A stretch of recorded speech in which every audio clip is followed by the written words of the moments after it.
Kami bersyukur Tuhan, Engkau memberi kami kesempatan datang kepadamu. Di tempat inilah kami belajar mengenal Tuhan secara benar, agar kami terbangun manusia rohani, dan kami boleh dipimpin oleh Roh sampai akhir kehidupan kami. Engkau dapati kami setia, dan apa yang Kau janjikan, pertemuan dengan Engkau, sorga yang sudah Engkau sediakan, itu kami akan dapati.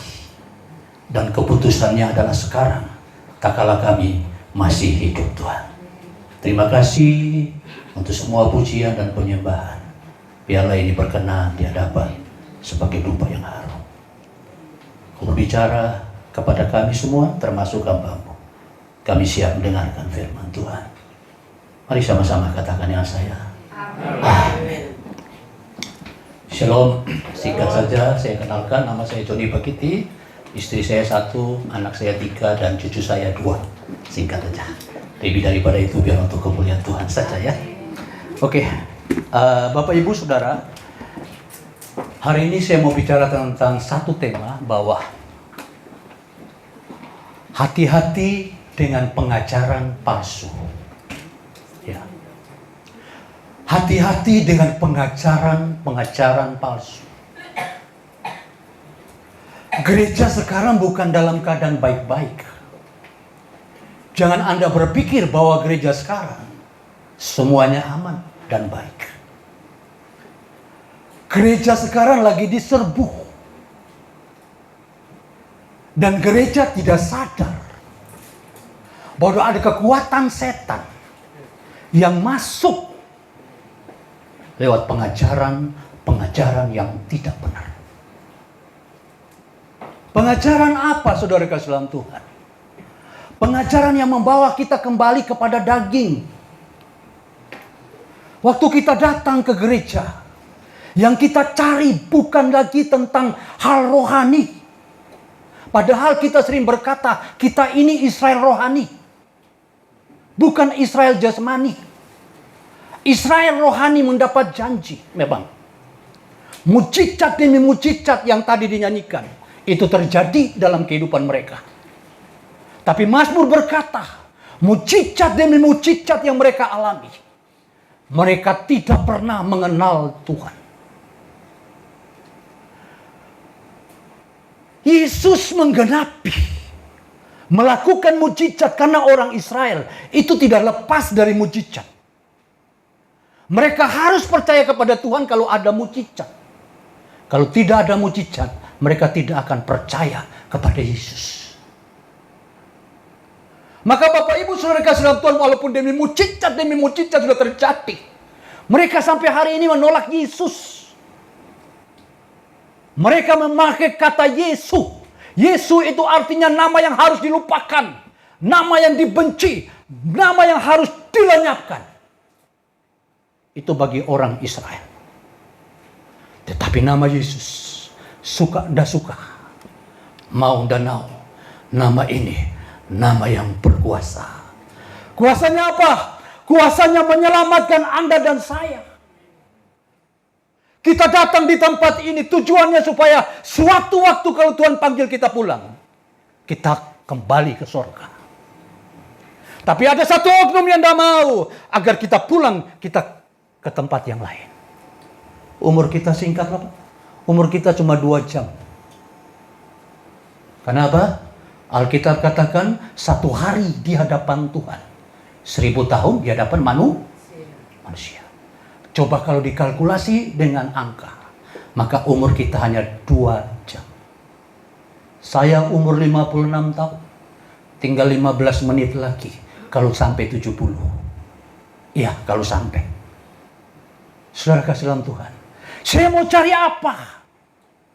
Saya paling merinding kalau di atas mimbar. Lebih baik saya tidak khotbah. Kenapa? Tak kala pengajaran yang saya ajarkan salah. Setiap kata-kata yang saya sampaikan itu dari Roh Kudus ada di sini. Kita tahu 1 Korintus pasal 3 ayat 16 katakan, tidak tahukah kamu bahwa kamu adalah bait Allah? Roh ada di dalam hidup saya. Roh Kudus ini mau memakai saya untuk berbicara apa yang menjadi rencana Tuhan. Alkitab mencatat malaikat Allah ini ada di samping kita. Malaikat ini ada di samping saya, di saudara. Waktu saya ngomong firman, malaikatnya catat. Waktu saya ngomong firman ini salah. Sekarang gak dihakimi. Tapi waktu pulang, Tuhan Yesus menunggu dengan kemas, geram, dan marah.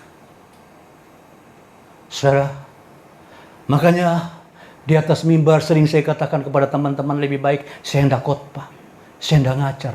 Mengerikan kalau ada orang senang dengan khotbah di atas mimbar.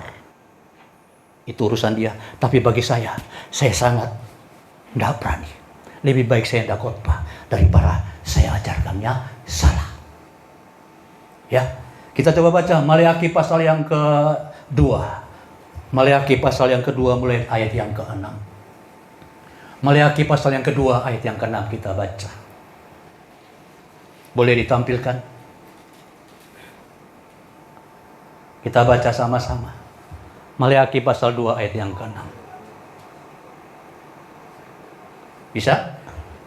Oke. Sama-sama katakan. Baca. Pengajaran yang benar ada dalam mulut saya atau mulut hamba Tuhan, mulut pengajar. Dan kecurangan tidak terdapat pada bibirnya. Ya.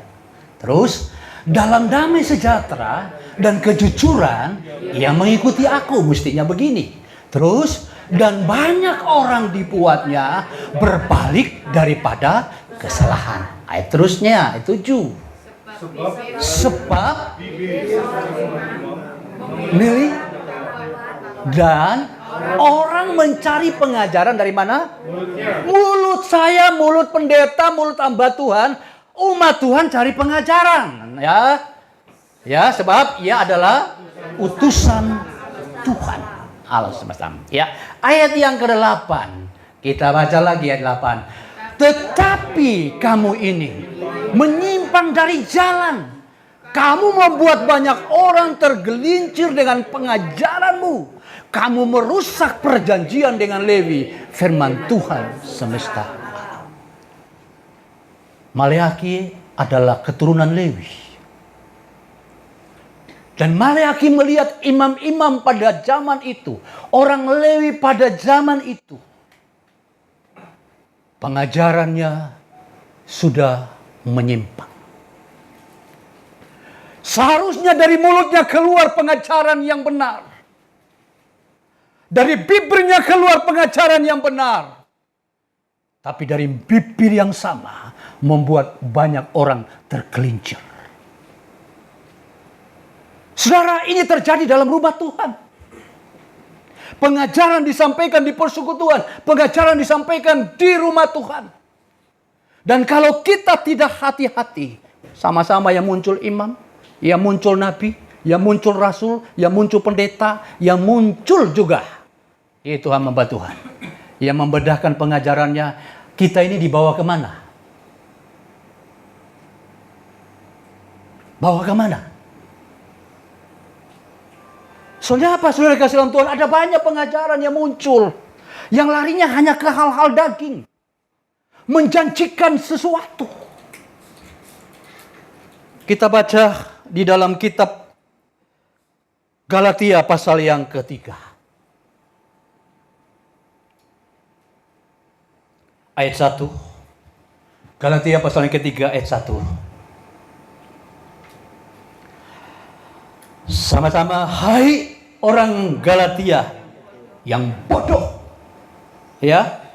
Siapakah yang telah mempesona kamu? Bukankah Yesus Kristus yang disalibkan itu telah dilukiskan dengan terang di depanmu?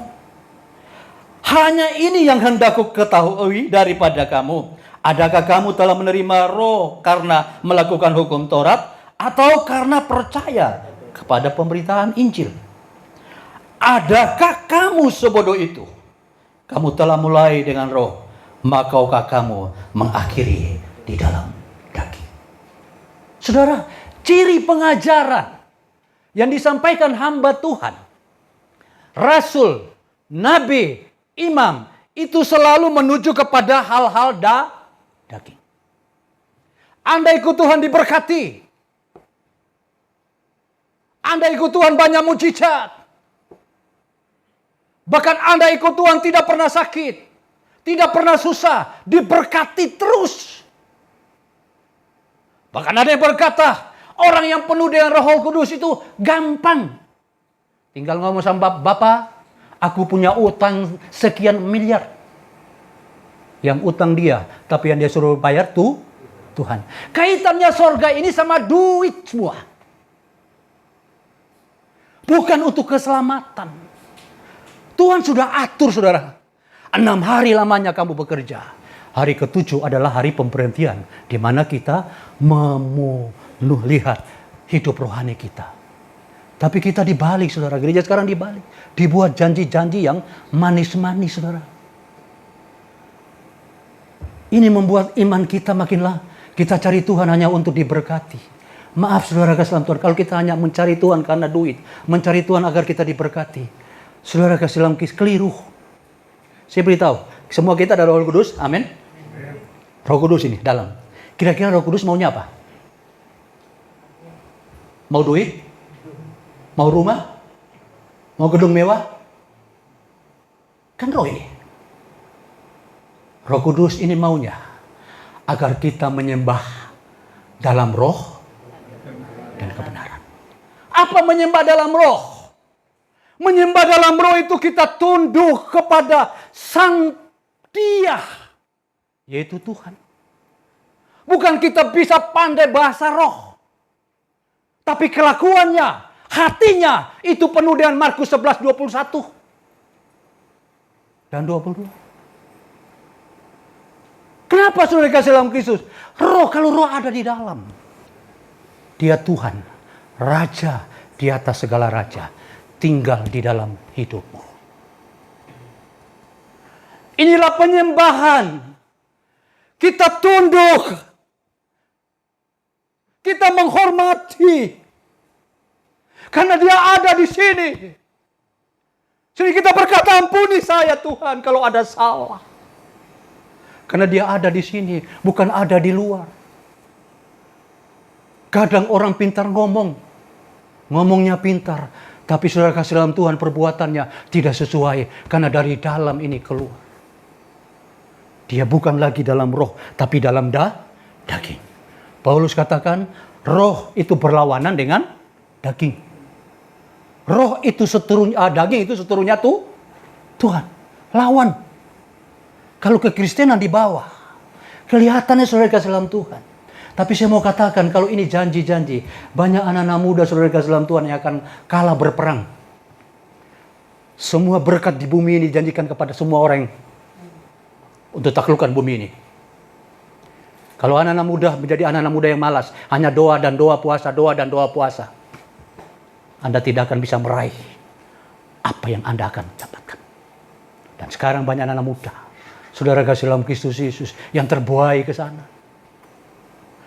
Hari Senin, hari sampai Sabtu, kita melakukan apa yang Tuhan perintahkan, kita kerja. Tapi hari yang ke-7, kita cari Tuhan. Cari Tuhan untuk apa? Kita introspeksi, apakah hidup kita ini benar. Kita bawa pulang. Janji Tuhan dalam perjanjian baru, dalam Injil, hanya dua janji Tuhan. Tidak ada yang lain. Ya, Dia bikin mujizat pada zaman itu untuk menunjukkan kepada orang Israel. Karena apa Dia harus menggenapi itu? Kita baca dulu Lukas pasal yang ke-24 ayat 44. Jadi mujizat demi mujizat yang dilakukan untuk meyakinkan orang Israel. Karena Israel harus percaya mujizat. Tapi itu pun mereka tidak bisa percaya. Kita baca dalam kitab Lukas pasal yang ke-24 44. Ia berkata apa? Kepada mereka, inilah perkataanku yang telah kukatakan kepadamu ketika aku masih bersama-sama dengan kamu, yakni bahwa harus digenapi semua yang ada tertulis tentang aku apa dalam kitab Taurat, dalam nabi-nabi dan kitab Mazmur. Terus ayat yang berikutnya, lalu ia membuka pikiran mereka sehingga mereka mengerti kitab suci. Kalau nggak dibuka kitab suci, kita nggak tahu akhirnya sekarang muncul nggak. Yesus itu junior, Bapa itu yang senior. Dia ini hanya datang, dia roh. Waktu dia masuk dalam kandungan daripada Maria, inilah satu kesatuan dalam tubuh manusia, tetapi dia masuk lewat roh. Dia Tuhan, dia Bapa, dia masuk. Makanya dia sering berkata, Bapa, Anak, itu menggenapi perkataan-perkataan yang ada di perjanjian lama. Itu ada kata Bapa, ada kata Anak, supaya mereview pikiran daripada orang Israel, mengingat kalimat-kalimatnya. Waktu dia berdoa tentang, ya Bapa, mengapa engkau meninggalkan aku? Bukan dia ini merasa sedih. Dia Tuhan yang sepertinya sebagai manusia yang ditinggalkan. Dia menggenapi Mazmur 22. Eli, Eli, mengapa yang Eli, Eli lama sabatani. Ya Bapa, mengapa yang meninggalkan? Baca Mazmur pasal 22. Itu sementara dia menggenapi. Kenapa dia disalib? Itu kan hukumnya orang Romawi, bukan hukumnya orang Israel. Orang Israel itu hukumnya lempar batu atau dipancung. Kenapa mesti salib? Dan saudara, itu harus menggenapi juga yang tercatat dalam kitab Yesaya. Yang tergantung di atas tiang kayu salib. Dia pakai hukum orang Romawi, dan orang Romawi pada waktu itu mencacat. Semua dia bikin mujizat itu menggenapi juga Yesaya. Waktu dia lakukan mujizat, saudara kasih dalam Tuhan, 5.000 orang makan. Apa yang terjadi? Mereka ngejar dia. Mujizat waktu dia lakukan, mereka ngejar. Banyak ribuan orang datang. Setelah mereka mendapat mujizat, Yesus berkata begini, Akulah roti hidup yang turun dari. Apa sikap mereka? Mereka kecewa, mereka mundur, mereka lari. Kenapa? Kalau tidak ada mujizat, buat apa ikut Tuhan? Yesus memandang murid-muridnya dan berkata begini, kamu juga pergi. Pergi. Kenapa? Karena mereka datang hanya mau cari mujizat. Dan kalau tidak ada mujizat, kecewa. Kekristenan sekarang seperti itu. Tak kala tidak ada mujizat, kecewa. Apakah murid-murid mendapat mujizat dengan kehidupan mereka? Alkitab katakan mereka tidak dapat apa-apa tentang dunia. Tapi penderitaan demi penderitaan yang mereka hadapi. Dipancung kepala, disalibkan dan kepala ke bawah, dan saudara dalam dirajam, dicincang-cincang, dikuliti. Itulah yang dilalui oleh kehidupan rasul-rasul. Kita baru tidak ada mujizat sudah kecewa. Yesus tanya, maukah engkau mau pergi juga? Silakan. Waktu dia mulai melayani, memberitakan Injil kebenaran dalam kitab Lukas pasal yang ke-13. Dari desa ke desa, dari kota ke kota, dia pergi mengajar. Tidak ada orang yang meresponi tentang pengajaran keselamatan. Lalu muridnya bertanya, sedikit sajakah yang diselamatkan? Apa jawab Yesus? Berjuanglah melalui pintu yang sesak. Karena banyak orang akan berusaha, tapi tidak mampu. Keselamatan atau kebenaran ini sulit. Orang lebih suka kalau ada KKR mujizat. Waktu Yesus bikin mujizat, banyak orang datang. Tapi waktu Yesus menawarkan diri sebagai juru selamat, sebagai jalan untuk masuk ke surga, orang tidak mau. Dah heran. KKR kesembuhan, orang bisa pergi ke sana. Mujizat, orang pergi ke sana. Tetapi pada waktu ada pengajaran yang benar membawa kita kepada surga, seringkali kita tolak. Hanya 2 janji Tuhan dalam perjanjian baru. Dia memberikan Roh Kudus. Roh Kudus itu akan memimpin kita. Roh Kudus itu akan mengajar kita. Roh Kudus itu akan menolong kita. Dan Roh Kudus itu, Paulus berkata di dalam kitab Roma pasal yang ke-8 ayat 11 kita baca. endingnya Roh Kudus itu. Ya, dia pimpin, dia ngajar, dia sebagai penolong, dan dia juga bersama dengan kita. Terakhir dia katakan apa kata Paulus? Dan jika roh dia yang telah membangkitkan Yesus dari antara orang mati diam di dalam kamu, maka ia yang telah membangkitkan Kristus Yesus dari antara orang mati akan menghidupkan juga tubuhmu yang fana itu oleh roh yang diam di dalam kamu. Endingnya, tubuh kita akan tinggalkan, tapi kita dikasih tubuh kemuliaan. Perhatikan Yesus, waktu dia mati, dia bangkit. Dia pakai tubuh apa? Tubuh kemuliaan, tembus tembok. Dia naik ke atas dengan tubuh kemuliaan. Dan tubuh itu dijanjikan kepada Anda dan saya, bahwa kita akan pakai tubuh itu. Tapi kita cari Tuhan untuk apa? Apakah kita mau hidup dalam kebenaran? Ataukah di luar dari kebenaran? Ini masalahnya. Jangan sampai kita menggenapi ini. Karena Yesus menggenapi nubuatan para nabi, para kitab Musa, dan para kitab Mazmur Daud. Sekarang Yesus bernubuat. Bernubuat dan kita harus menggenapi itu. Nubuatannya apa? Banyak yang terpanggil, sedikit yang terpilih. Pertanyaannya, jangan sampai kita ada di sana. Kedua, yang terdahulu akan terkemudian.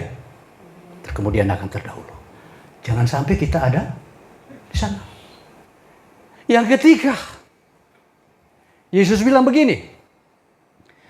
Dalam Matius 7, ayat yang saudara sudah dengar itu kan? Sering, 20 dan seterusnya. Pada waktu itu orang akan berkata, Tuhan, Tuhan, aku sudah berdoa siang dan malam. Doanya banter, penyembahannya banter, tapi tidak menghargai Roh Kristus yang ada dalam dirinya. Menyembah bukan banternya, menyembah lagunya. Gak apa-apa nyanyi, tapi saya berharap ini penghormatan, penundukan, taat itu harus ada di dalam hidup kita. Apa artinya kita ngomong, tapi kita nggak taat, kita nggak tunduk, kita nggak hormat, itu namanya penyembahan. Tapi kalau hanya mulut saja kita nyanyi, tapi taatnya nggak ada, maka kita orang munafik. Ya, saudara, bukan banyaknya, kami sudah berseru siang dan malam. Kelihatan hebat. Tapi Tuhan katakan, aku tidak kenal engkau. Yang kedua, aku sudah bernubuat demi namamu. Ini kalimat saudara kasih dalam Tuhan bukan sekedar Tuhan ngomong, tapi ini yang terjadi saat ini. Aku sudah bernubuat demi namamu. Aku sudah mengadakan mujizat demi namamu. Ini pendeta besar semua ini. Tapi apa kata Tuhan katakan? Aku tidak. Saudara ngeri. Ini jangan sampai ayat untuk saya gitu loh. Ayat untuk saya. Banyak orang senang cari nubuatan. Dan pendeta sekarang ngejar nubuatan. Kalau saya bernubuat, gampang saja. Saya ketemu Bapak, wah orang kaya Pak ini saya lihat. Bapak cinta Tuhan ini luar biasa, banyak berkorban, lalu saya doa. Tuhan bicara sama saya, Pak. Bapak ini suka memberi. Banyak persembahan yang Bapak berikan, itu sudah naik di hadapan Tuhan. Semakin Bapak memberi, hatiku, Tuhanku, hati Tuhan semakin senang. Bapak pasti berbunga-bunga, Pak. Karena saya janjikan, Bapak akan diberkati. Ya, diberkati terus. Saya percaya selesai Bapak akan salaman saya, Pak terima kasih, pas dengan saya. Ya. Lalu Bapak salaman saya, Bapak bilang minta nomor rekening Pak. Gampang saya buat gitu. Nama Yesus kita bisa pakai apa saja. Mimbar ini silakan pakai apa saja. Kalau saya di atas di pinggir jalan, saya bilang begitu sama Bapak, Bapak pasti lempar saya gitu kan. Pak, Bapak ini akan diberkati dan sebagainya dan sebagainya. Di pinggir jalan, trotoar. Tapi Bapak mesti beri sama saya. Tapi kalau saya di mimbar, saya ngomong pakai nama Tuhan Yesus. Makanya Yesus bilang begini, pada akhir zaman ada orang yang muncul pakai namaku. Mereka mengaku Mesias. Mesias itu diurapi. Makanya sering katakan bahwa diurapi. Mesias itu diurapi. Ya. akan pakai namaku. Tetapi dia menyampaikan pengajaran-pengajaran yang sesat. Hati-hati saudara kasih dalam Tuhan. Ya, banyak. Coba kita baca Yeremia pasal 14 ayat 14. Yeremia 14 ayat 14. Mudah-mudahan di sini tidak ada ya yang mengejar itu, dan mudah-mudahan tidak ada hamba Tuhan yang seperti itu. Saya mohon maaf saudara kasih dalam Tuhan, jangan sampai kita ada itu. Ya. Kita baca sama-sama. Jawab Tuhan kepada Yeremia itu ya. Para nabi itu bernubuat demi siapa? Demi namaku. Aku tidak mengutus mereka, tidak memerintahkan mereka, tidak berfirman kepada mereka. Mereka bernubuat kepadamu penglihatan bohong, ramalan kosong, dan tipu rekaan hatinya sendiri. Saudara, banyak ayat-ayat lagi kalau saya mau sampaikan. Kenapa harus masuk di Matius 7? Karena akan muncul penubuat-penubuat palsu. Penubuat palsu apa? Yang dijanjikan itu adalah hal-hal duniawi tok.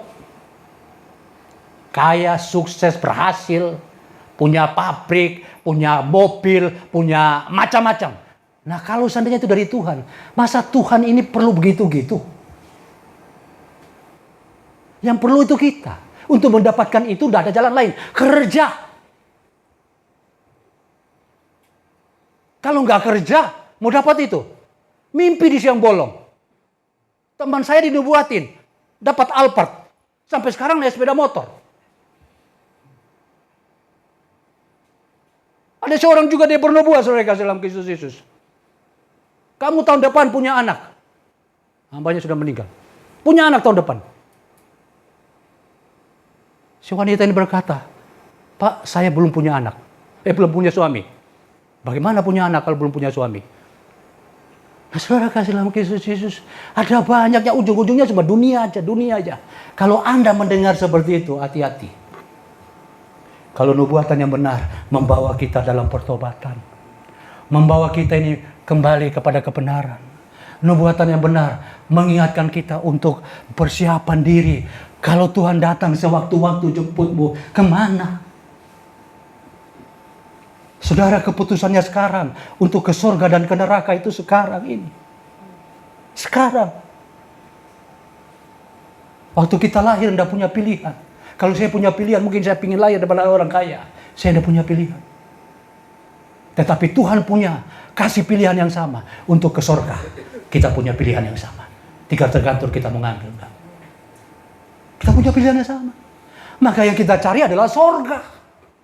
Kolose pasal yang ketiga, ayat yang ke-1 sampai ayat yang ketiga. Kolose pasal yang ketiga, ayat 1 sampai ayat ketiga. Jadi ingat, ada banyak penubuat kalau hanya menjanjikan daging. Ini salah satu daging ya. Kebutuhan kalau mau makan kan kebutuhan daging, duit kan kebutuhan daging. Ya, rumah kebutuhan daging, mobil kebutuhan daging. Kalau dapat itu, ya kerja. Kalau enggak, kita bisa salah paham sama Tuhan. Waktu Tuhan menyampaikan itu, kalau Tuhan misalnya menyampaikan menjanjikan itu, lalu tidak terjadi, kita kecewa. Orang lain ditolong kok saya tidak. Tuhan itu tidak adil. Tuhan itu pilih kasih. Dan banyak orang mundur. Karena apa? Dipikirnya seperti itu. Hanya janji Tuhan surga. Ya, saudara pingin ke surga enggak? Hah? Pingin enggak ya? Apa tahu dunia ini enak sekali? Dunia ini sementara loh kita hidup. Makin hari saya fisik makin lemah, bukan makin kuat. Ya, tidak ada orang yang cantik terus gitu ya. Suatu waktu kecantikannya pudar, kegantengannya pudar. Itu tandanya bahwa ini loh hidup kita ini singkat. Entar lagi kita kembali. Sudah persiapkan diri waktu kita kembali. Itu pertanyaannya saudara dalam Kristus Yesus. Ya, kalau saya pasal yang ke-3 kita baca ya. Karena itu, kalau kamu dibangkitkan bersama dengan Kristus, apa yang disuruh? Carilah perkara yang di atas. Di mana Kristus ada, duduk di sebelah kanan Allah. Ayat yang kedua. Pikirkanlah perkara di atas, bukan yang di bumi. Ya. Ini kan perintah. Paulus ini ngomong, cari perkara di atas. Kalau kamu sudah dibangkitkan, cari perkara yang di atas. Bukan kita tidak bisa cari yang halal dulu. Artinya kalau untuk Tuhan, cari perkara yang di atas. Kalau untuk kita makan dan kita minum, saudara kasih dalam Tuhan, Tuhan sudah kasih, taklukkan bumi ini. Ya, kerja. Maka kamu akan dapat hasil. Kalau tidak, nanti kita akan pakai nama Tuhan nanti. Ya, karena itu nubuatan Tuhan. Ya, jadi dikatakan pikirkanlah perkara di atas, bukan yang di bumi. Ayat 3. Sebab kamu apa? Telah mati dan hidupmu telah tersembunyi bersama Kristus dalam Allah. Kristus mati. Makanya Paulus katakan, hidupku bukan aku lagi. Aku telah mati. Kalau orang mati kan masa ditendang berontak. Orang mati masih memikirkan bagaimana supaya saya hidup enak. Bukan tidak boleh, itu boleh. Tapi ada apa namanya, jalannya sendiri. Tapi kalau cari Tuhan, cari untuk keselamatan. Mungkin firman ini tidak enak. Ya, Bapak Ibu mungkin, waduh nggak enak ini, nggak ada janji. Udah, nggak enak ini firman ini. Kenapa bawa pulang kita ke surga? Tapi mau tidak mau, kita akan pulang loh. Nggak bisa loh. Suatu waktu kita akan pulang. Banyak pendeta mati di atas mimbar. Ya, kalau nggak ada persiapan, khotbahnya ngawur, mengerikan. Tuhan bilang, nyai engkau, hai engkau pembuat kejahatan, yang emper ke perapian. Aku sudah mengadakan mujizat, aku sudah berseru, aku sudah bernubuat, aku tidak kenal engkau. Ini peringatan untuk kita sebagai hamba Tuhan. Suka tidak suka, saya harus sampaikan, dan untuk diri saya sendiri, karena saya paling tidak suka naik di atas mimbar, terus janji-janji tentang dunia. Kalau kita bicara dunia, saya melihat banyak orang dunia kaya. Masa kita cari Tuhan untuk kekayaan? Sedih Tuhan. Apalagi dikaitkan dengan sorga dan uang. Emang sorga kekurangan uang? Sehingga harus ada sokongan dari bumi untuk kerajaan sorga. Sorga ada butuh itu. Sorga mau berubah supaya kita segambar dengan Tuhan. Karena kita gambar Tuhan. Surga mau berubah supaya suatu waktu tak kita tinggalkan dunia ini, kita ketemu dengan Dia. Selama-lama janji Tuhan. Yohanes pasal 14 kan. Aku pergi ke sana untuk menyediakan tempat bagimu. Kalau aku sudah sediakan tempatmu, aku akan kembali menjemput engkau. Supaya di mana aku berada, engkau juga berada. Itu kan janji Tuhan. Kekasih kita loh, menjanjikan itu. Saudara kasih dalam Kristus Yesus, masa kita terus bergulir cari yang hal dunia. Hal dunia itu Senin sampai Sabtu kita lakukan itu di gereja hari ini. Ya mohon maaf pastor, ya saya tidak mau berkhotbah tentang menyinggung-nyinggung daging, ya, karena keinginan daging akan berlawanan dengan keinginan roh. Keinginan roh berlawanan dengan keinginan daging. Jadi harus ada bedanya, ya, harus beda. Jangan sampai firman ini kita pelintir lalu kita bawa ini. Kita baca 2 Petrus pasal yang kedua. 2 Petrus pasal yang kedua.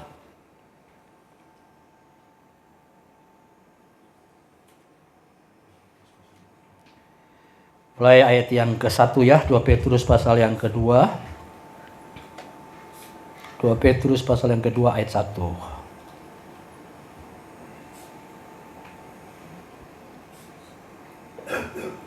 Ya, apa yang dikatakan? Sebagaimana nabi-nabi palsu dahulu tampil di tengah-tengahmu, ya, tengah umat Allah, demikian pula di antara kamu akan ada guru palsu. Mereka akan masukkan pengajaran-pengajaran yang sesat, membinasakan, bahkan mereka menyangkal penguasa yang telah menebus mereka, dan dengan jalan demikian, ya, betul, ya. Kemudian kita lompat ayat yang ke-6.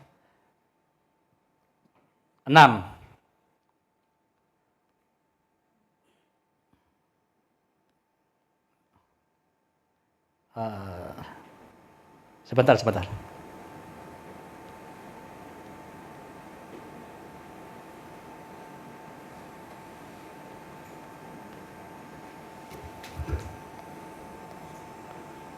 Ayat yang 19. Lompat ayat 19. 19, oke.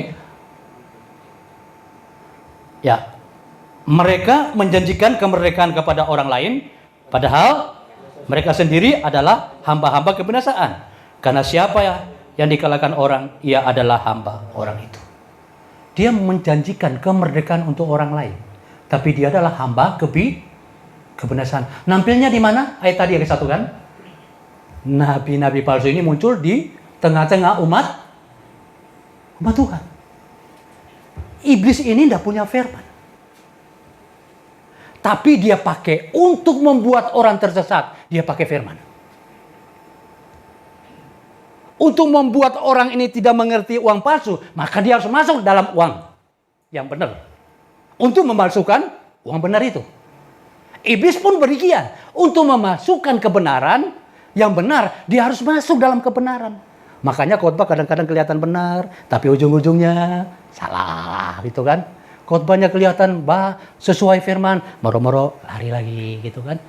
Larinya apa? Ke dunia lagi, ke dunia lagi, ke dunia. Dan saudara sekarang ini bertebaran. Firman yang disampaikan seperti itu. Apakah jemaat ini akan kuat dan akan mampu, akan bertahan sampai akhir hidup bertemu dengan Tuhan? Kenapa? Fokusnya hanya bisa ke hal-hal dunia. Ya, kita baca 1 Korintus pasal yang ke-11 ayat yang ke-14. 1 Korintus 14 ayat yang 11 ayat 14. 1 Korintus pasal yang ke-11 ayat ya ini 1 Korintus pasal 11, coba ayat 13. 11. Oh itu udah 2 Korintus. Sorry 2 Korintus. Sorry 2 Korintus. 2 Korintus. Pasal yang ke-11. Ya, 2 Korintus pasal 2 Korintus, ya. Sebab orang-orang itu adalah apa? Pakai jawatan apa? Rasul-rasul palsu. Jadi rasul tapi ada nggak hamba Tuhan tapi palsu? Hah? Banyak nggak? Di gereja atau di luar gereja? Takut bagaimana jemaatnya takut jawab. Di luar atau di dalam gereja? Kenapa tampilnya di gereja? Gak mungkin di luar. Kenapa kebenaran pasti disampaikan di dalam gereja? Sorry untuk hamba Tuhan. Saya mengasihi kita semua sama. Kita bertanggungjawabkan darah di hadapan Tuhan. Kenapa satu jiwa bertobat, sisi sorga bersuka? Satu jiwa binasa, tanggung jawab darah kita di hadapan Tuhan luar biasa. Ya, ayat 14. Ya, kenapa? Pekerja-pekerja curang tadi sebentar ayat yang ke-13 dulu. Ya, ayat 13 dulu. Rasul-rasul palsu, pekerja-pekerja curang yang menyamar sebagai apa? Rasul Kristus. Ayat 14. Hal itu tidak usah heran, mengherankan, sebab iblis pun menyamar sebagai kebenaran. Lebih tahu setan atau kita? Hah? Setan itu dari surga loh. Dia malaikat tadi. Dia sama dengan Mikael dan Jibril di sana. Tak kala dia menyombongkan diri, dia mau menguasai tahta itu. Dia dilemparkan ke bumi. Dilemparkan dari surga. Belum ke bumi. Sebelum itu belum ada bumi. Dilemparkan. Dia ada di udara angkasa, entah kemana dia dilemparkan. Waktu dia dilemparkan, dia sakit hati, dia benci, dia marah, dia dengki kepada Tuhan dan surga. Makanya saudara kasih dalam Tuhan, bagaimana cara untuk memalsukan? Maka dia harus masuk untuk membinasakan umat pilihan Tuhan, dia harus masuk kepada firman. Makanya malaikat yang jatuh itu orang berkata Lucifer. Sebenarnya Lucifer itu artinya terang. Tetapi terang yang sudah jatuh. Jadi Lucifer disematkan kepada malaikat itu karena dia telah menjadi gelap. Bukan lagi jadi terang. Jadi kita juga bisa jadi Lucifer. Tak kala kita ini bukan lagi menjadi terang. Kita Lucifer. Karena dari hidup kita mestinya keluar terang, menerangi orang lain, tapi menjadi gelap. Kita ini adalah Lucifer. Ini dari kata Latin Lucifer yang disematkan kepada malaikat yang jatuh. Ya, Bapak Ibu Saudara kasih dalam Tuhan, malaikat ini sudah menyamar sebagai malaikat terang, yaitu saya. Nah, dia rubah untuk bisa tidak lihat penyamaran, dia pakai lagi rasul-rasul yang dirubah, hamba Tuhan yang dirubah. Ya, jadi palsu.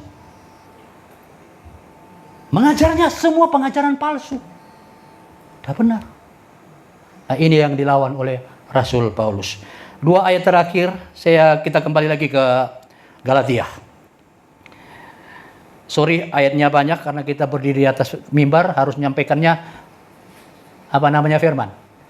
Saya bisa aja cerita dari hidup saya, bla bla bla bla, keluarga saya, bagaimana mujizat dan bla bla bla bla. Waktu habis, hanya cerita untuk diri saya sendiri. Banyak yang melakukan seperti itu, tapi saya mohon maaf, di atas mimbar harus ngomong firman. Kalau cerita buat diri saya, itu kongko-kongko di warung, di warung sana. Saya cerita, gitu ya. Tapi kalau di mimbar, eman. Kalau firmannya itu, saudara, cuma sedikit, terus ceritanya diri sendiri, banyak. Loh, apa yang disampaikan? Ya, tanggung jawab loh kita sama Tuhan loh. Lebih baik kita firman yang kita harus sampaikan. Oke, kita baca dulu kitab Galatia pasal 1 ayat yang ke-6. Galatia pasal 1 ayat yang ke-6. Kita balik lagi ya. Ayat 2 ayat aja nanti, kemudian nanti pasal 2. Galatia pasal yang ke-1 ya, ayat yang ke-6. Ya. Aku heran bahwa kamu begitu lekas berbalik daripada Dia, yaitu Yesus, yang oleh kasih karunia Kristus telah memanggil kamu dan mengikuti apa? Injil. Injil, tapi Injil yang lain. Firman, tapi firman yang lain. Ya, ikut. Ya, terus ayat yang ke-7. Yang sebenarnya bukan Injil, hanya ada orang yang mengacaukan kamu, yang bermaksud untuk memutar balik. Bisa nggak diputar balik Injil Kristus? Sangat. Kalau pakai nama Yesus bisa diputar balik, tapi kalau pakai nama saya nggak bisa. Tapi kalau pakai nama Yesus bisa. Nama Yesus serahkan. Mau pakai apa? Mau minta-minta? Mau janji-janji? Nggak apa-apa. Nggak apa-apa. Tapi nanti kita bertanggung jawab. Nama Yesus yang kita pakai untuk hal-hal yang tidak benar di hadapan Tuhan. Ayat seterusnya, ayat 8. Ya. Tetapi sekalipun kami atau seorang malaikat dari sorga, apa? Yang memberitakan kepada kamu suatu Injil yang berbeda dengan Injil yang telah kami beritakan kepadamu, apa? Terkutuklah. Iya. Terkutuk, saudara. Pasal 2 kita baca ayat yang ke-5. Pasal 2 ayat yang ke-5. Paulus sudah main-main. Injil kebenaran tentang kehidupan. Buku ini buku kehidupan. Ya. Pada waktu kita lihat Alkitab ini buku kehidupan. Kalau buku ekonomi, belajar sama orang ekonomi. Kalau buku kesehatan, belajar sama dokter. Kalau buku yang lain-lain, belajar. Tapi kan sekarang ini kan banyak. Pendeta berubah menjadi seorang dokter. Pendeta berubah menjadi seorang ahli ekonomi. Pendeta bisa menjadi penerawang masa depan orang lain. Nah, saudara berubah semua. Saudara kasih dalam Tuhan untuk hidup ini loh. Hidup manusia dijanjikan gitu-gitu. Mau kemana jemaat Tuhan kalau hidup seperti itu? Bapak Ibu Saudara kasih dalam Tuhan, sudah fokus kita untuk apa? Hidup bertobat, hidup benar, dipimpin Roh Kudus sampai Tuhan datang, Tuhan menjemput kita bertemu dengan Tuhan. Jangan sampai Roh Kudus ini keluar dari diri kita pada waktu kita mati. Roh itu tidak bisa membangkitkan kita. Kita mati ini cuma tidur. Karena umur kita 2 jam. Gak ada tidur yang lebih dari 8 jam, ada? Malam, ya. Gak ada orang tidur melebihi dari 10 jam atau 12 jam. Ini cuma tidur. Hidup kita cuma 2 jam. Di hadapan Tuhan, kita cuma tidur. Makanya orang beristirahat. Bangun? Bisa bangun enggak? Tiba-tiba karena nggak ada Roh Kudus, nggak bisa bangun, Pak. Masuk dalam kebangkitan yang kedua. Bahaya, saudara kasih dalam Tuhan. Bahaya. Karena ada kebangkitan pertama, ada kebangkitan kedua. Waktu kita tidur, mati tidur ini. Ngomong hanya nggak sampai 2 jam umur kita. Kita nggak mungkin tidur melebihi dari 2 jam. Dibangunkan. Gak bisa bangun karena nggak ada Roh Kudus. Roh yang ada dalam diri itu akan membangkitkan kita seperti dia membangkitkan Kristus. Tapi karena nggak ada Roh, gak bisa bangkit. Karena apa? Kita dagingnya selama kita hidup terlalu kuat. Ya, ayat yang kelima, pasal yang kedua. Tetapi sesaat pun kami tidak mau mundur dan tunduk kepada mereka agar kebenaran Injil dapat tinggal tetap kepada kamu. Ya, Injil yang mungkin saya pintakan pasti akan menjadi permusuhan. Sudah, saya alami itu. Tapi oke, saya harus beritakan. Suka tidak suka, saya harus beritakan. Kenapa? Saya mengasihi. Alkitab katakan, pada siapa aku kasihi, aku tegur dan kuat. Karena itu relakan dirimu dan bertobat. Seterusnya ayat 6. Ayat 6. Dan mengenai mereka yang dianggap terpandang itu, bagaimanapun kedudukan mereka dahulu, itu tidak penting bagiku. Sebab Allah tidak memandang muka. Bagaimanapun juga, mereka yang terpandang itu tidak memaksakan sesuatu yang lain kepadaku. Ayat 8 terakhir. Ya, tetapi sebaliknya, setelah mereka melihat bahwa kepadaku telah dipercayakan pemberitaan Injil untuk orang tak bersunat, sama seperti kepada Petrus untuk orang-orang bersunat. Ayat ini kalau saudara baca, Petrus ini, Kefas, waktu datang golongan Yakobus, dia takut karena Yakobus mengajarkan Taurat. Kembali lagi ke Taurat, gak usah ngikuti Injil. Akhirnya Kefas ini takut, Petrus ini takut. Dia makan bersama-sama dengan mereka.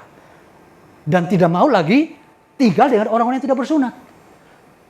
Waktu Paulus datang, dia keluar lagi dari kelompok ini. Sampai Petrus ini marah. Kalau Anda lihat di ayat itu.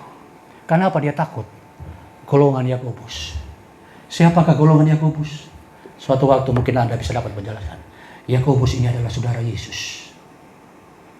Karena dia punya 5 saudara. Dan salah satunya Yakobus ini yang memberontak melawan ajaran Injil. Dan dia ada di Yerusalem. Dia punya orang-orang di sana yang melawan Injil Kristus. Makanya di kitab Yohanes ini menulis, Antikris itu bukan dari luar, dari dalam. Saudara sendiri. Makanya Yohanes katakan kepada Maria, dia bilang, Ibu, tidak semua anak-anakmu yang sama-sama dengan kita. Kalau saudara nanti lihat, Yakobus ini yang akhirnya menjerumuskan, yaitu Paulus di dalam penjara dan mati. Dan kerjaannya itu, ya, dari dalam. Nanti kalau kita bahas itu ceritanya panjang. Saudara kasih dalam Tuhan, tentang Yakobus, saudara Yesus, yang berkhianat, kemudian melawan kebenaran, melawan Injil. Bukan Yakobus yang ada ditulis itu Yakobus anak yang lain. Tetapi Yakobus, saudaranya Yesus, itu melawan. Makanya ada heran, perlawanan itu dari dalam. Pengkhianatan itu dari dalam. Pemberontakan itu dari dalam. Kebenaran yang dipasukan itu semua dari dalam. Semoga itu bukan kita. Semoga itu bukan hamba Tuhan. Semoga bukan Tuhan kepala di tempat ini. Kepala di tempat ini mengajar kebenaran kepada jemaat, hidup dalam pertobatan, mempersiapkan diri untuk bisa bertemu Tuhan. Kalau soal dunia silakan kerja sesuai dengan hari yang sudah tentukan. Tetapi soal kehidupan, maka kita cari Tuhan untuk kekekalan yang akan datang. Puji Tuhan, Tuhan memberkati. Saya ingin nyanyikan satu pujian.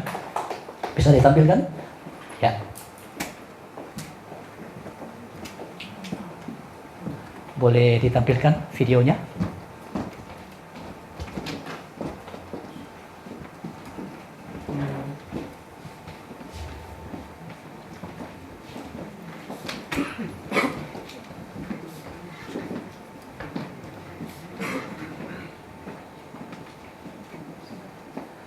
Ya, ini sebuah video yang lagu yang kita coba tulis untuk mengingatkan kita kembali pengorbanan Tuhan.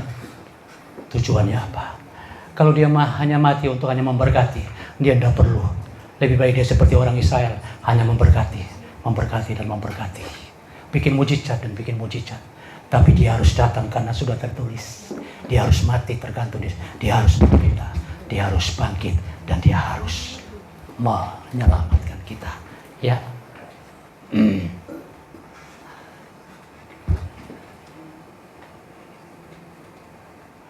Bisa.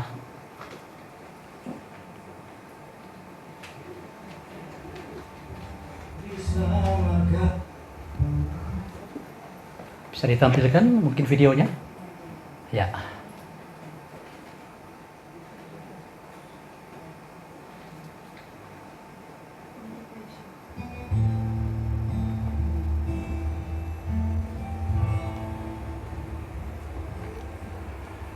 Aku dicela, dihina dan telanjang, disamakan seperti binatang, dicambuk dan disalib, kaki tangan terpaku, disandingkan seperti penjahat. Seperti air, darahku mengurai, lidahku tertekan dalam mulutku.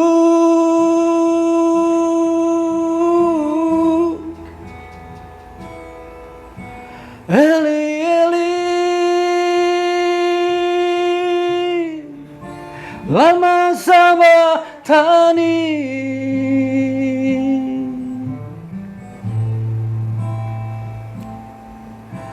Ku berseru, namun engkau jauh.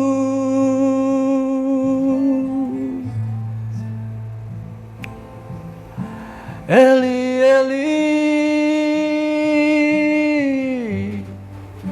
lama sabachthani.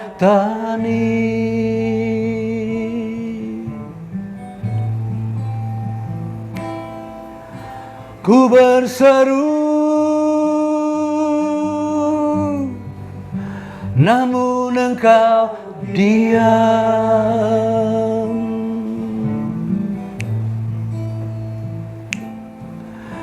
Di atas salib ku genapkan semua. Di atas salib ku genapkan semua. Semua sudah selesai. Bolehkah kita nyanyi sama-sama sambil kita berdiri? Aku dicela, dihina dan telanjang, dihina dan telanjang, disamakan seperti binatang, dicambuk dan disalib, kaki tangan terpaku, disanding seperti penjahat, seperti air, darahku tercurah, lidahku tersekat dalam mulutku.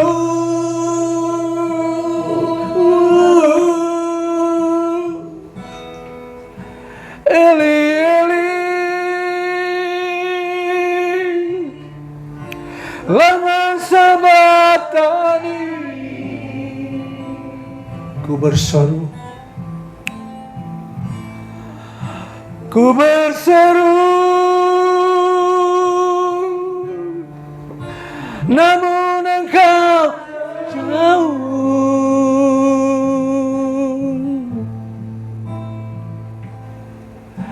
Eli, Eli, lama sabachthani.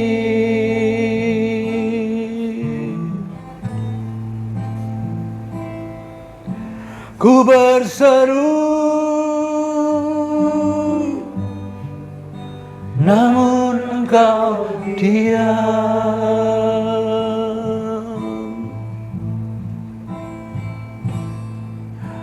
Di atas salib ku ampuni mereka. Di atas salib ku genapkan semua. Semua sudah selesai. Saya minta di stop. Sudah. Oke. Saudara, di atas salib Yesus menggenapkan Mazmur 22. Waktu dia berteriak seperti itu, bukan dia merasa Bapa ditinggalkan oleh Bapa. Tapi semua orang Israel harus tahu, dia lagi menggenapi. Pada waktu ahli Taurat, imam-imam, mereka mendengar apa yang disebutkan oleh Yesus, Mazmur 22. Mereka perintahkan kepada serdadu untuk taruh air asam cuka, taruh di mulutnya, sehingga Yesus tidak bisa menyampaikan ayat-ayat yang lain. Ayat ini supaya didengar oleh orang Israel. Yesus menggenapi ini hanya untuk cinta, hanya untuk kasih, supaya mereka diselamatkan. Alkitab katakan dia datang kepada umat kepunyaan, tapi umat kepunyaan menolaknya. Oleh karena itu kitalah yang mendapat keselamatan itu. Cari Tuhan, jangan lahiriah. Cari Tuhan dan pastikan bahwa engkau diselamatkan. Dan keselamatan yang kau pegang teguh sampai akhir hidupmu. Karena hidup ini sementara. Semua kita bisa susah. Semua kita punya masalah. Tetapi bukan itu yang menjadi fokus kita agar Yesus menyelesaikan. Ditolong gak ditolong, kita tetap menjaga keselamatan sampai akhir kehidupan kita. Terima kasih Tuhan untuk pengorbananmu Tuhan. Orang Israel marah kalau Yesaya 53 dibacakan, tapi dia harus lakukan itu. Di atas salib engkau menanggung dosa kami. Di atas salib engkau mengenalkan semua, agar kami yang terkutuk ini harus mati, tetapi kami dibebaskan dari kutuk, dan kami diselamatkan oleh darah, oleh pengorbananmu Tuhan. Ajar kami menghargai pengorbanan Tuhan. Dan biarlah pengorbanan itu terus kami renungkan. Kau mati untuk kami. Terima kasih Tuhan. Hamba-Mu sudah selesai berbicara, tapi Roh Kudus akan berbicara, menyempurnakan firman-Mu. Kalau ada yang salah, kami cari Tuhan. Hanya untuk membangun manusia daging kami, ampuni kami. Kami mau membangun manusia roh, sehingga roh kami tetap kuat dalam menghadapi apapun. Mempertahankan mahkota kehidupan, keselamatan, surga yang sudah Engkau sediakan buat kami. Terima kasih Tuhan. Terima kasih Tuhan. Haleluya. Terima kasih Tuhan.